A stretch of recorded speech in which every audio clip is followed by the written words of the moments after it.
उड़ीसा में जिस नक्सली के नाम से दहशत था, जिस माओवादी की लंबे वक्त से सुरक्षा बलों को तलाश थी, वो आखिरकार माओवादी ढेर हुआ है। जी हाँ, मानो ऐसा लग रहा है कि अब आने वाले 2026-31 मार्च से पहले नक्सलवाद का सफाया पूरे देश से हो जाएगा। दरअसल इस बार जिस माओवादी को सुरक्षा बलों ने ढेर किया है, वो अपने आप में एक बहुत बड़ा माओवादी है। चलिए इस पर आपको विस्तार से जानकारी दे देते हैं। नमस्कार, मैं विशाल कुमार गुमासे और आप बस्तर लालटेन देख रहे हैं। अगर आपने अभी तक बस्तर लालटेन को सब्सक्राइब नहीं किया तो कर लीजिए। दरअसल अगर आप इस वीडियो को फेसबुक पेज में देख रहे हो तो पेज को भी ज़रूर फॉलो कर लीजिएगा।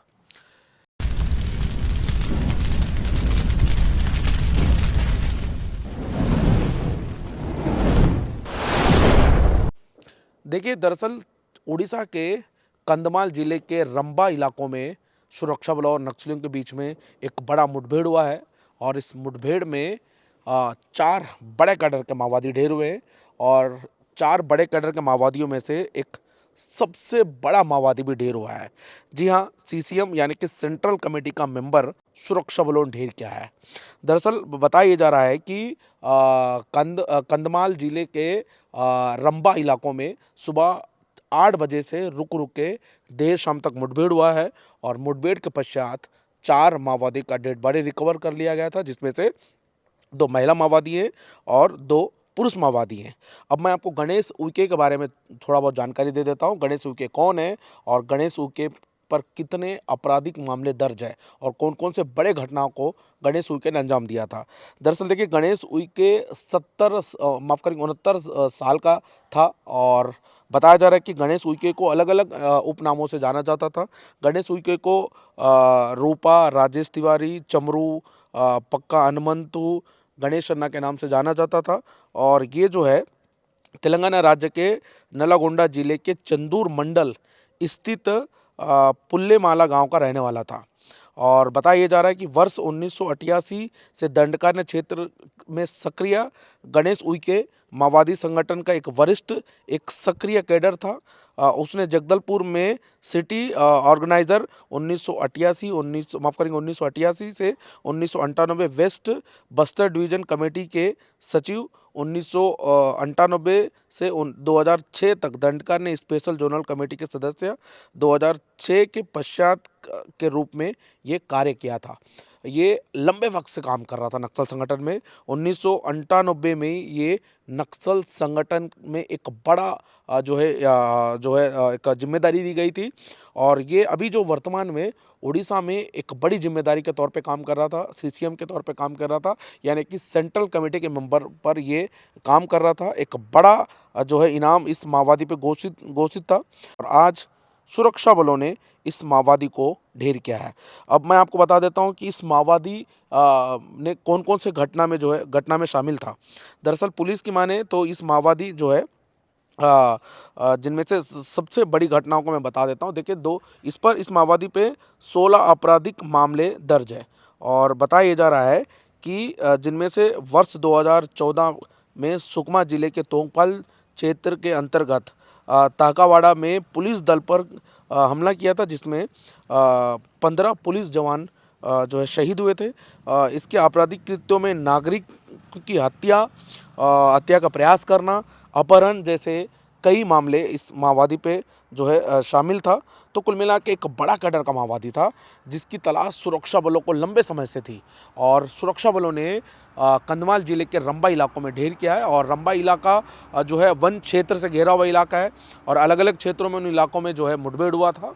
एक बड़ा सफलता सुरक्षा बलों को मिला है। इसके अलावा 3 और भी माओवादी मारे गए, हालांकि उनकी पहचान नहीं हुई, लेकिन एक माओवादी की पहचान हुई थी जिसमें ये जो अभी गणेश उइके के बारे में जो बता रहा था वो ढेर हुआ। छत्तीसगढ़ में भी कई सारे नक्सली मारे गए हैं। अगर हम बसवराजू की बात कर ले या फिर हम चलपति की बात कर ले, ये जो सेंट्रल कमेटी के मेंबर है, माडवी हिडमा सेंट्रल कमेटी का मेंबर नहीं था। हालांकि जानकारी मिल रहा था कि एक बड़ी जिम्मेदारी देने वाले थे, लेकिन उससे पहले ही सुरक्षा बलों ने ढेर किया था। लेकिन चलपति और बसवा राजू और अभी जो मारा गया गणेश उइके, ये बड़े कैडर के माओवादी हैं। इन पे करोड़ों रुपए के इनाम है और ये जितने भी मैं आपको बार-बार बता रहा हूँ, जितने भी ये जो बड़े कैडर के माओवादी हैं, ये या फिर तेलंगाना या फिर आंध्र प्रदेश के ही माओवादी हैं और एक बड़ी सफलता सुरक्षा बलों को मिला है।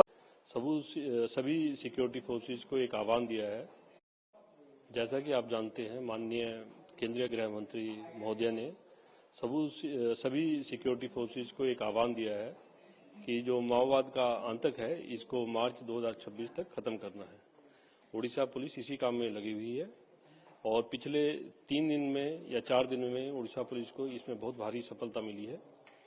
22 तारीख को 22 नक्सल्स ने मलकानगिरी में सरेंडर करा, काफी असले के साथ सरेंडर उन्होंने करा।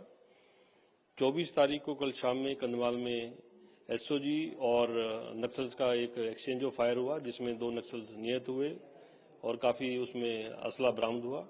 और आज सुबह एक बहुत बड़े ऑपरेशन में कंधमाल और गंजाम के बॉर्डर में एक्सचेंज ऑफ फायर हुआ मल्टीपल प्लेसेस में, जिसमें 4 नक्सल निहत हुए हैं। और उड़ीसा का जो नक्सल का हेड था और सेंट्रल कमेटी मेंबर था गणेश उइके, उसमें निहत हुआ है। उसके लिए 1.1 करोड़ का रिवार्ड था और कुछ हथियार भी जब्त हुए हैं और अभी भी ऑपरेशन जो है जारी है। उस एरिया में सर्च अभी भी चल रहा है।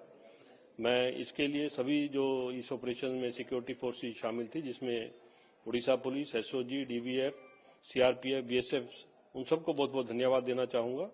जिस तरीके से वो ऑपरेशंस कर रही हैं, जिस हिम्मत से वो ऑपरेशन कर रही हैं, उनको पिछले दिनों में काफी सफलताएं मिली हैं और मैं आशा करता हूं आने वाले दिनों में और अधिक सफलता मिलेगी। और जो हमें आह्वान दिया गया है उसको हम पूरा करने में पूर्णतः सक्षम होंगे। धन्यवाद। 1 करोड़ का इनामी नक्सली गणेश उइके मारा गया। उड़ीसा स्टेट कमेटी का इंचार्ज सीसी मेंबर था, मूलतः तेलंगाना का रहने वाला, जिसने नाम परिवर्तित करके रखा है अपना गणेश उइके। आज वो न्यूट्रलाइज हुआ है। इस तरीके से कुल मिलाकर के इस वर्ष 5 पोलित ब्यूरो और सीसी मेंबर ने पुनर्वास किया है। ऐसे ही 11 पोलित ब्यूरो और सीसी मेंबर न्यूट्रलाइज हुए हैं। अभी आप कहें तो 3 पोलित ब्यूरो मेंबर और दो पोलित ब्यूरो मेंबर और 3 सीसी मेंबर, इतने अभी शेष हैं। छत्तीसगढ़ में पूरी तरीके से अब गार्ड ऑफ ऑनर की समाप्ति की गई है। गार्ड ऑफ ऑनर की उपयोगिता, प्रासंगिकता नहीं रही थी और इसलिए इस प्रक्रिया को करने से बहुत सारा बल भी एंगेज होता था लगातार।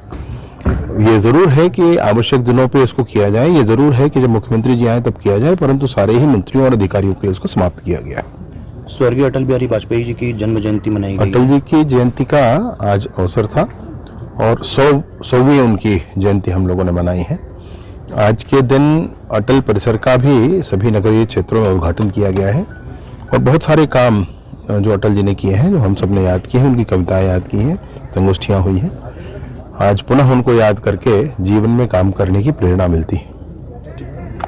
तो कुल मिला के सुरक्षा बलों को एक बार फिर से बड़ी कामयाबी मिली है और इस पूरे मुठभेड़ के दौरान जानकारी मिल रहा है कि इंसास 303 राइफल जैसे भी हथियार को भी बरामद कर लिया गया। तो कुल मिला के बड़ी सफलता है, एक बार फिर से सुरक्षा बलों को बड़ी सफलता मिली है। फिलहाल ये जानकारी ठीक लगे, इस जानकारी को ज़्यादा से ज़्यादा शेयर कीजिएगा और साथ ही बसर लालटेन को सब्सक्राइब कीजिएगा। नमस्कार, धन्यवाद।